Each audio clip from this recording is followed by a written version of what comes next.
Welcome to Cheat Sheet Tales, where secrets slip, lies unravel, and the truth always has a twist. Real stories, raw confessions, shocking betrayals. Drop a comment if you've ever caught a red flag too late. Now, let's get into today's tale. My parents said, "You can watch the ceremony from the back row."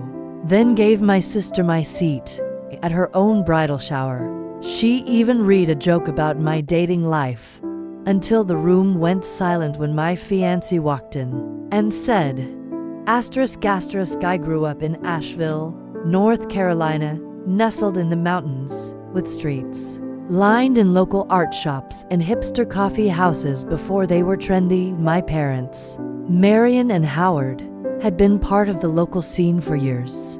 My mom taught third grade at a private academy, and my dad was a longtime dentist who practically knew everyone in town. From the outside, we looked like the perfect upper-middle-class nuclear family. I was the oldest daughter, Eliana Quiet, bookish, the kid who loved library visits and kept a diary religiously. Then came Sierra, 5 years younger, golden-haired and dimpled, with a personality that filled up every room. She was a cheerleader by age 9, president of her sorority by 20, and had her dream job in digital marketing by 24, and she never let anyone forget it.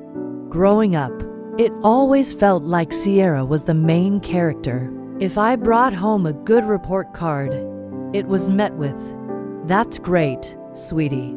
But if Sierra scored even slightly above average, it was all caps on Facebook. When I was 15 and quietly won a statewide poetry contest, my mom forgot to attend the awards ceremony.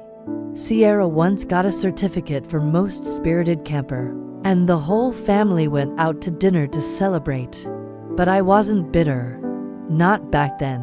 I figured it was just the way some families worked. Some kids were louder, shinier, and needed more attention. I kept my head down, went to UNC Chapel Hill, graduated with honors, and got a job I loved as a librarian back in Asheville. I started dating Kieran, 36, male, a few years ago. He's a software engineer, kind-hearted, sharp as a tack, and most importantly, he sees me. He notices things. He remembers my stories, even the boring ones.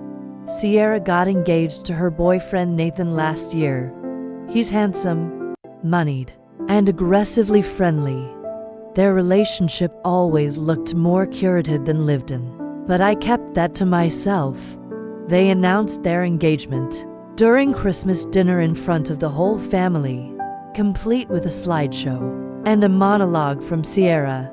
I was genuinely happy for her, even if my mother barely acknowledged the engagement ring Kieran had given me 2 weeks prior. From the start of wedding planning, I noticed a pattern. I was barely included. Sierra had a group of 7 bridesmaids, mostly college friends and influencers she worked with. I wasn't one of them. She said she wanted me to just enjoy the day, not work during it. I was supposed to be family, not staff. I brushed it off. It hurt, but I didn't want to make a scene. I told myself I was past that. My parents didn't say a word. Then came the bridal shower. It was being hosted at the Biltmore estate. Yes, that Biltmore. Elegant, expensive, with hors d'oeuvres served on trays by staff who wouldn't look you in the eye. It was a Saturday in late April, and the azaleas were blooming, the sky cloudless, and everything felt Instagram-perfect except for me. I arrived right on time, wearing a pale rose meaty dress and carrying a carefully wrapped gift, a framed custom star map of Sierra and Nathan's engagement night. I'd had it made from a small Etsy artist, and I was proud of it. I entered the ballroom, scanning the long tables adorned with eucalyptus runners and votive candles, looking for my name card. I didn't see it. I tried not to panic. I found the event planner and asked her. She looked flustered and whispered something to a staffer.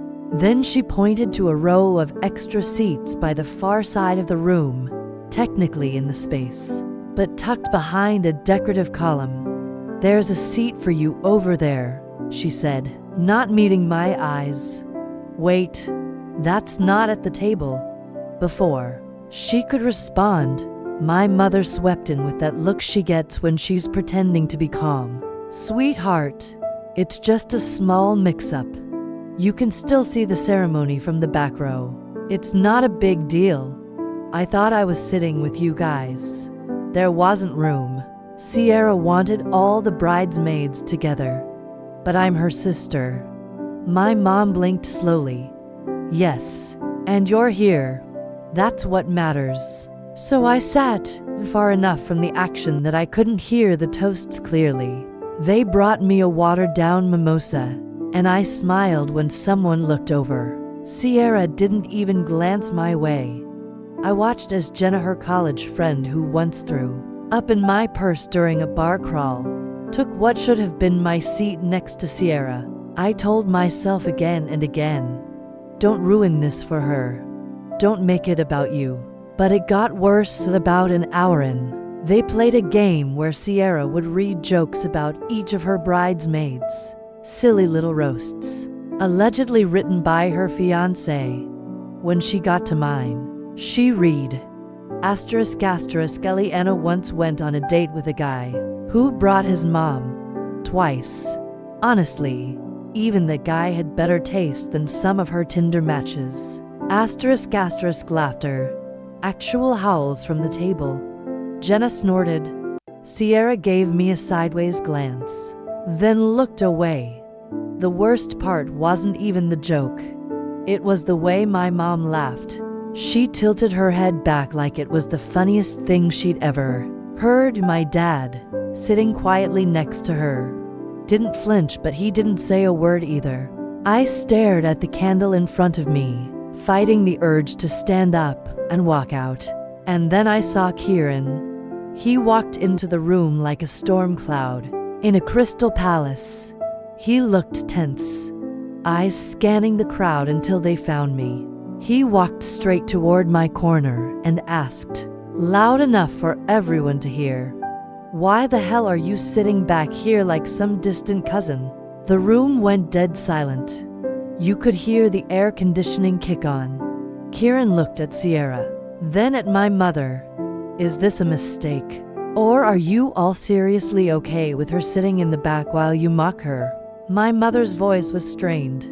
"Kieran, this is a women-only event." He cut her off. "Yeah, I know.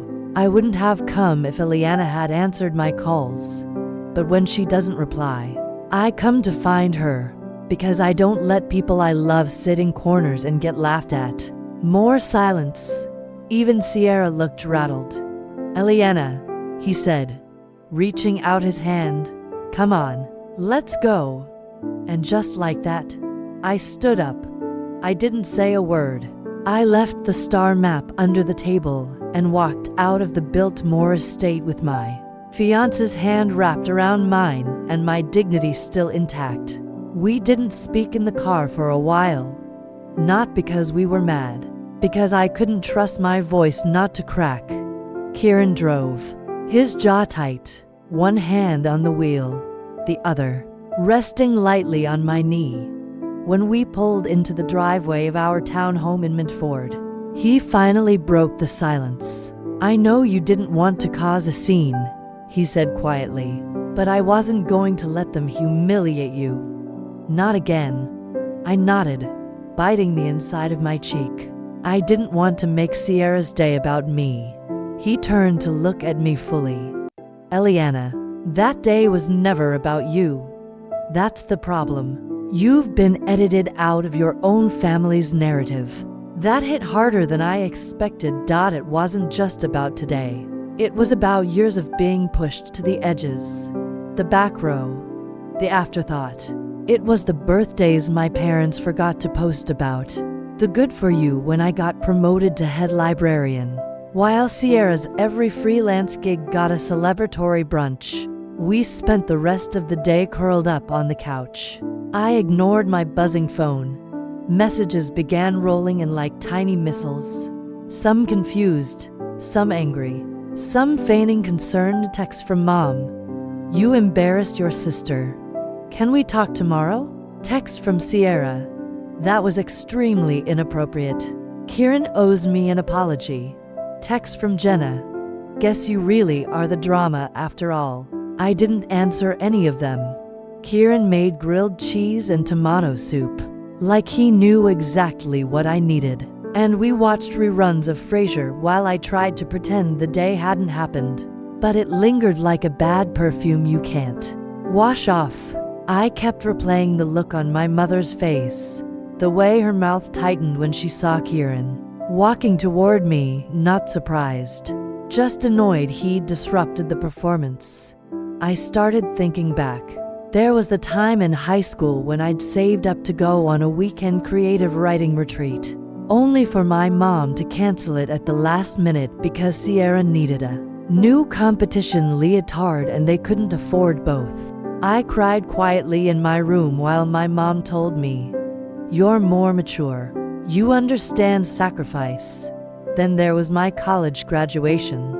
I was the first in our family to graduate with honors. My parents showed up late. Sierra had a brunch date. My mom spent half the ceremony whispering about the speaker's boring voice. And yet somehow, I'd convinced myself these were just little things. That the years of being overlooked were just me being overly sensitive. That if I kept showing up, kept being patient, supportive, and good, they'd see me. But they never did. And now, as a grown woman with a man who saw me better than my own parents ever had, I realized I didn't want to keep showing up to be treated like an extra in my own life. The next day, I opened the group chat titled Family and typed, "Hey, I need space right now. Please don't reach out until I've had time to process everything. I'll let you know when I'm ready to talk." Then I muted the thread. A week passed. I didn't hear from anyone except Kieran, who checked in constantly and gently, never pushing, never questioning. My co-workers noticed I was quieter than usual, but I busied myself with work projects and told them I just had wedding fatigue. I thought maybe they'd cool down, maybe someone would realize how insane it was that I had to sit at the back of my own sister's shower. But then the wedding invitations arrived. The envelope was thick, heavy, with gold trim and monogram calligraphy. Inside was a beautiful card. White, embossed roses, elegant script, RSVP instructions. It was addressed to Ms. Eliana Langford, singular.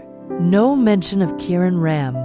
Inside, a little insert included hotel details, rehearsal dinner times, dress codes, and then one line near the bottom.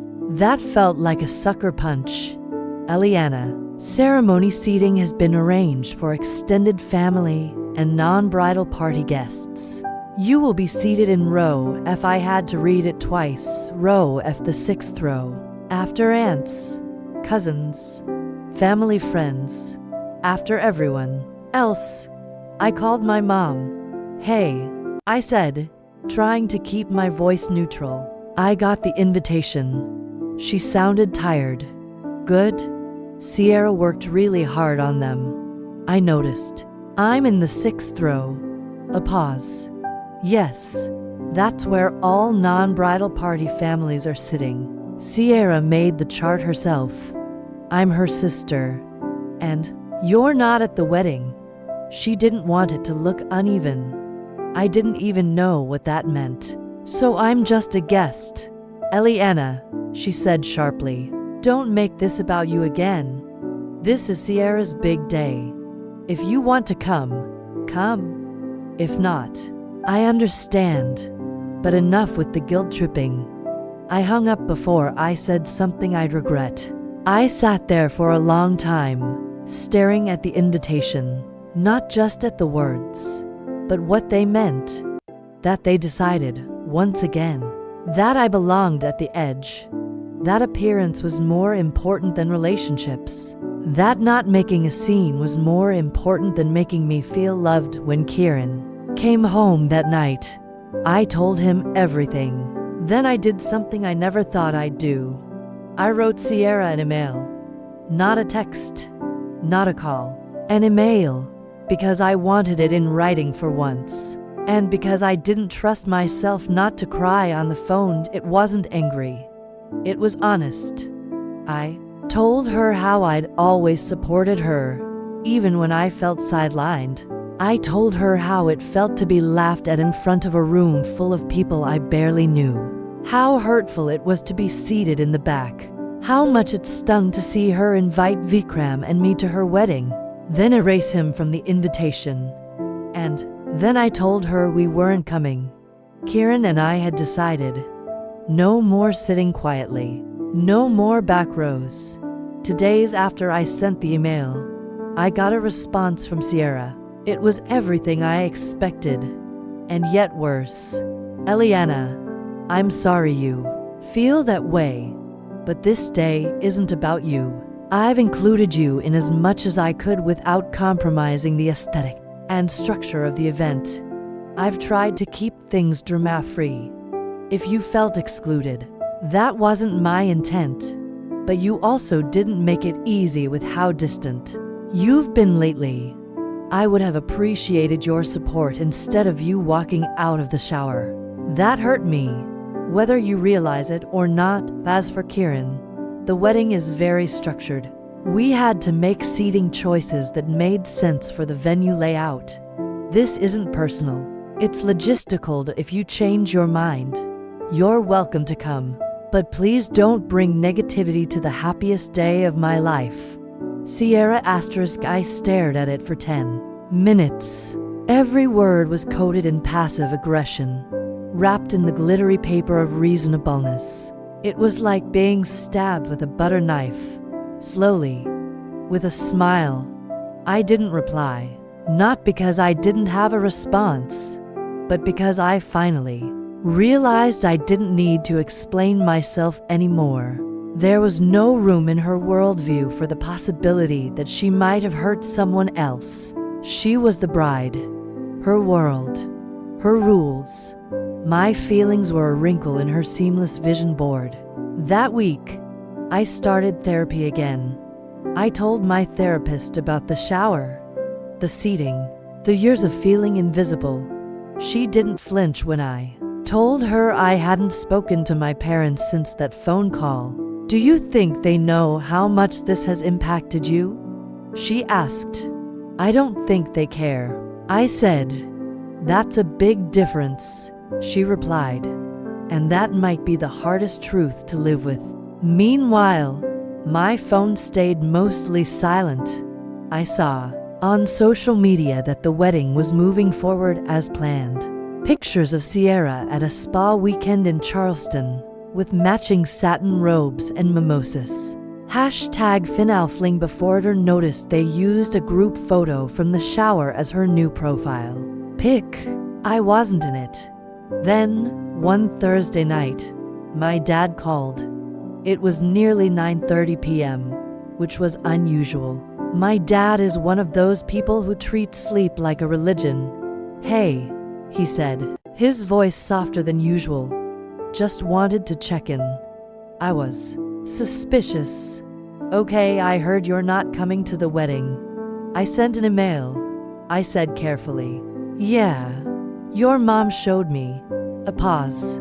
I'm not calling to fight. Okay, I just want to say that I didn't realize things had gotten this bad. I swallowed hard. Dad, it's always been this bad. You just never saw it. I'm seeing it now, he admitted. Or trying to. I can't promise I'll get it. But I wanted to tell you that I'm sorry you felt alone. I think I let your mom and Sierra steer the ship more than I should have. I felt my throat tighten. And I know Kieran was just trying to protect you, he added. I should have said something in the shower. I saw it. I saw how they laughed. I just didn't know what to do. I didn't know what to say. It was the first olive branch I'd received from anyone in my family that didn't come with a side of guilt or deflection. It wasn't perfect, but it was real. I appreciate you calling, I said finally, but I'm still not coming. I understand. I just didn't want you to think I didn't care. After we hung up, I sat with it for a while. I didn't cry. I didn't feel angry. I just felt the weight of it all the years. All the little moments that added up to this one big rupture. Kieran and I decided to spend the wedding weekend somewhere else, literally and metaphorically. We booked a small cabin in Boone, 2 hours north, deep in the Blue Ridge. No cell service, no internet, just trees and winding roads and the smell of pine. We packed hiking gear, a few bottles of wine, and an agreement. No wedding talk unless one of us brought it up. It was supposed to be a getaway, a way to reclaim the day for ourselves. But of course, the universe had other plans. On the Saturday of the wedding, just after we got back from a long hike and were making lunch, my phone lit up. No service, but a missed call notification popped up. Then another. Then a flood of texts once we hit a signal pocket. All from my mom. 10:31 a.m. Where are you? Call me now. 10:37 a.m. Nathan is furious. Kieran needs to apologize immediately. 11:14 a.m. Your absence is creating a narrative. People are asking questions. 12:45 p.m. Sierra is crying. You should be here. 1:22 p.m. This is family, Eliana. No matter what, you show up for your family.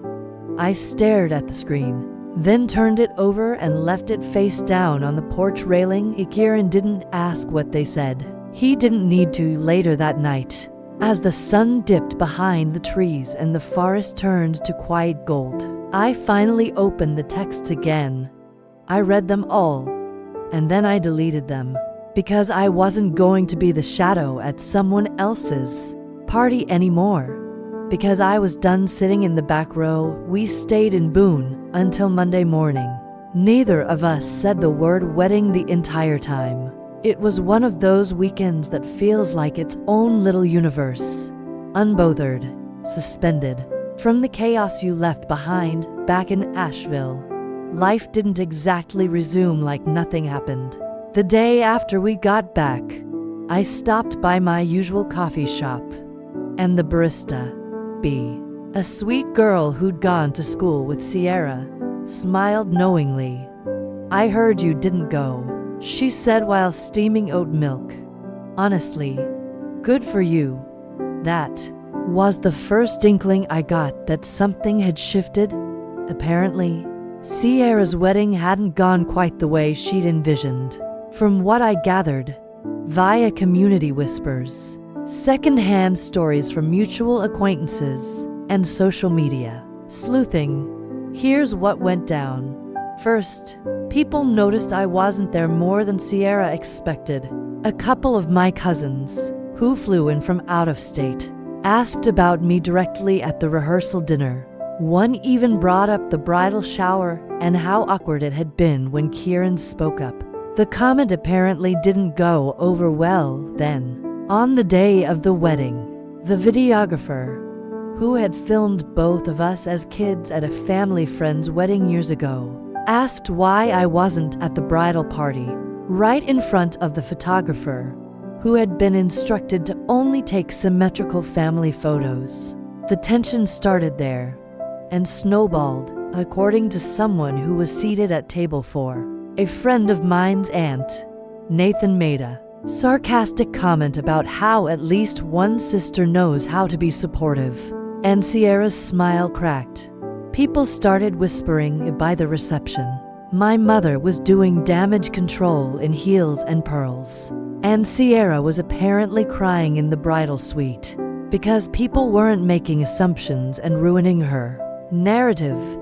I wasn't there, but I know exactly what that means. Sierra thrives when the optics are clean. She's always carefully curated her life like a Pinterest board. And now, the seams were showing. After the wedding, I received one final message from her. This time not a text, a private DM. Out of nowhere, you made your point. I hope it was worth it. I didn't reply, because by then, I was already in the middle of something better. A month later, Kieran and I eloped. Not in secret, not out of spite, just simply. We invited 10 people, close friends, no family, and got married in a quiet ceremony under a maple tree in the craggy gardens. The wind blew soft, and there was no drama, no seating charts, no hierarchy, just joy. And because Kieran is who he is, he added something I'll never forget during the toast. He said, "To Eliana, who spent too long waiting for a seat at someone else's table. So we built our own table instead." Everyone clapped. I cried, but it was a good kind of cry. That night, after our little reception at a local vineyard, I posted a single photo. Just me and him, standing barefoot in the grass, laughing. No hashtag, no caption. And within the hour, my mom called.